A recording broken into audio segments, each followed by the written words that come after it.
എല്ലാവർക്കും SR കറിവെട്ടിലേക്ക് സ്വാഗതം.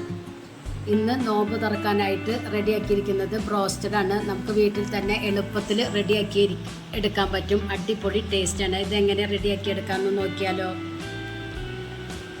അതിനായി സ്കിന്നോട് കൂടിയിട്ടുള്ള ചിക്കൻ 1 കിലോ ചിക്കൻ എടുത്തിട്ടുണ്ട്. അത് നല്ലവണ്ണം വാഷ് ചെയ്തെടുത്തതാണ്. ഒരു ബൗളിലേക്ക് 2 കപ്പ് മോര് ഒഴിച്ചു കൊടുക്കുക. ഇതിലേക്ക് 1.5 ടേബിൾ സ്പൂൺ കുരുമുളക് പൊടി, 1 ടീസ്പൂൺ ഗാർലിക് പൗഡർ, 1.5 ടീസ്പൂൺ മുളക് പൊടി, 1 ടീസ്പൂൺ വിനീഗർ, 1/4 ടീസ്പൂൺ സോഡാപ്പൊടി, ആവശ്യത്തിന് ഉപ്പ്. എന്നിട്ട് നല്ലതുപോലെ മിക്സ് ചെയ്തെടുക്കുക. ഇതിലേക്ക് 1/2 കപ്പ് തണുത്ത വെള്ളം കൂടിയും ഒഴിച്ചു കൊടുക്കുക.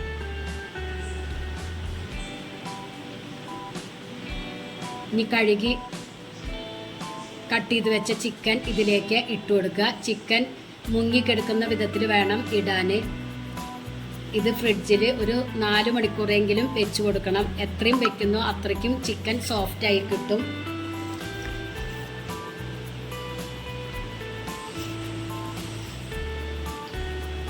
ഇതിപ്പോൾ ഞാൻ ഫ്രിഡ്ജിലേക്ക് വെച്ച് കൊടുക്കുകയാണ്. ഇനി ഒരു ബൗളിലേക്ക് 1 കപ്പ് മൈദ ഇട്ട് കൊടുക്കുക. 1 ടീസ്പൂൺ ഗാർലിക് പൗഡർ, 1 കോഴിമുട്ട, 3 ടേബിൾ സ്പൂൺ കോൺഫ്ലോർ, ആവശ്യത്തിന് ഉപ്പ്. എന്നിട്ട് എല്ലാം കൂടി നല്ലതുപോലെ മിക്സ് ചെയ്തെടുക്കുക. ഗാർലിക് പൗഡറിന് പകരം നിങ്ങൾക്ക് വെളുത്തുള്ളി പേസ്റ്റ് ഇടാവുന്നതേ ഉള്ളൂ. എന്നിട്ട് കുറേശ്ശെ വെള്ളം ഒഴിച്ചിട്ട് പേസ്റ്റ് രൂപത്തിൽ ഒന്ന് മിക്സ് ചെയ്തെടുക്കുക.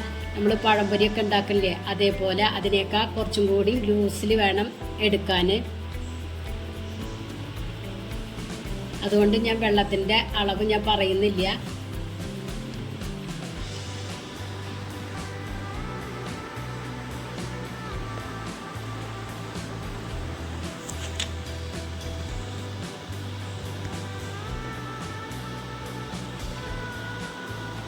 ഈ ഒരു കൺസിസ്റ്റൻസിയിൽ വേണം എടുക്കാൻ.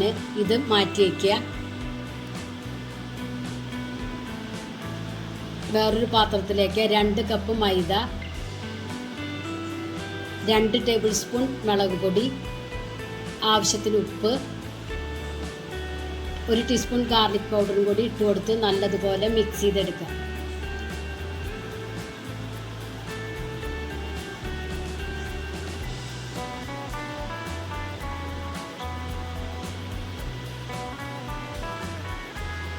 ഇപ്പോൾ 4 മണിക്കൂർ കഴിഞ്ഞ് നമ്മുടെ ചിക്കൻ ഫ്രിഡ്ജിൽ വെച്ചിട്ട് അതിലും കൂടുതലായി. ഇതൊന്ന് മിക്സ് ചെയ്ത് കൊടുക്കുക. ഇപ്പോൾ നമ്മുടെ മൈദപ്പൊടിയും ബാറ്ററും റെഡി ആയിട്ടുണ്ട്. കൂടെ തന്നെ ഐസും കട്ടിട്ടിട്ട് കുറച്ച് വെള്ളം റെഡിയാക്കി വയ്ക്കുക.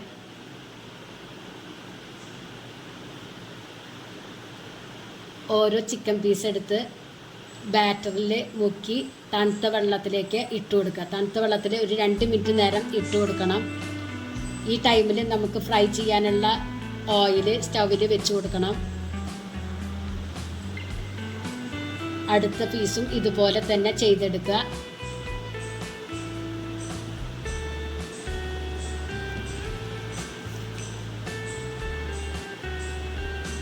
ഇപ്പോൾ ആദ്യത്തെ പീസ് തണുത്ത വെള്ളത്തിലിട്ടിട്ട് 2 മിനിറ്റായി. ഇത് മൈദപ്പൊടിയിലേക്ക് ഇട്ട് കൊടുക്കുക.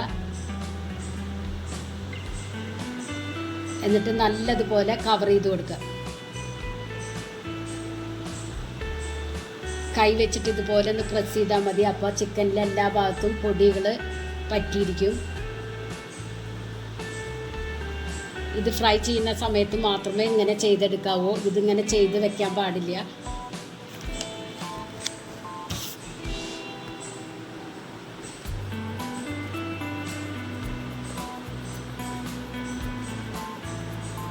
ഫ്രൈ ചെയ്യാൻ എടുക്കുന്ന പീസ് മാത്രം ചെയ്തെടുക്കുക. ഇതായതിനു ശേഷം അടുത്ത ബാച്ച് ഇതുപോലെ ചെയ്തെടുക്കാവൂ. ഇനി ഇത് ചൂടായ ഓയിലിലേക്ക് ഇട്ട് കൊടുക്കുക. ലോ ടു മീഡിയം ഫ്ലെയിമിൽ വെച്ചിട്ട് വേണം കുക്ക് ചെയ്തെടുക്കാൻ. സാവധാനത്തിൽ വേണം ഫ്രൈ ചെയ്തെടുക്കാൻ. എന്നാലാണ് ചിക്കൻ വെന്ത് കിട്ടുള്ളൂ. തിരിച്ചും മറിച്ചും ഇങ്ങനെ ഇട്ട് കൊടുക്കുക. നല്ല ക്രിസ്പി ആയിട്ട് വന്നാൽ കോരിയെടുക്കുക.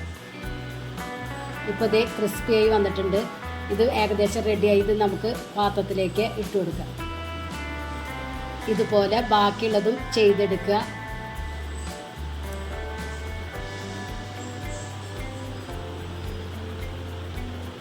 അതേ ഞാൻ മുഴുവനും ചെയ്തെടുത്തിട്ടുണ്ട്. ഇതിൻ്റെ കൂടെ കഴിക്കാനായിട്ട് കുറച്ച് ഫ്രഞ്ച് ഫ്രൈസ് ഫ്രൈ ചെയ്തെടുക്കേണ്ടത്. ഇത് റെഡിമെയ്ഡാണ്. നോമ്പ് തുറക്കാൻ കഴിക്കാൻ പറ്റിയ അടിപൊളി പലഹാരമാണ്. എല്ലാവരും ഒന്ന് ട്രൈ ചെയ്ത് നോക്കി ഫീഡ്ബാക്ക് ഒന്ന് അറിയിക്കുക. നിങ്ങൾക്ക് ഈ ചാനൽ ഇഷ്ടമാവുകയാണെങ്കിൽ പ്ലീസ് ഒന്ന് സബ്സ്ക്രൈബ് ചെയ്ത് ലൈക്ക് ചെയ്ത് ആ ബെല്ലൈക്കൺ ഒന്ന് അമർത്തുക. അപ്പോൾ ഞാനിടുന്ന ഇതുപോലുള്ള വീഡിയോസിൻ്റെ നോട്ടിഫിക്കേഷൻ നിങ്ങൾക്ക് കിട്ടുന്നതാണ്. എല്ലാവരും ഒന്ന് ട്രൈ ചെയ്ത് നോക്കണേ.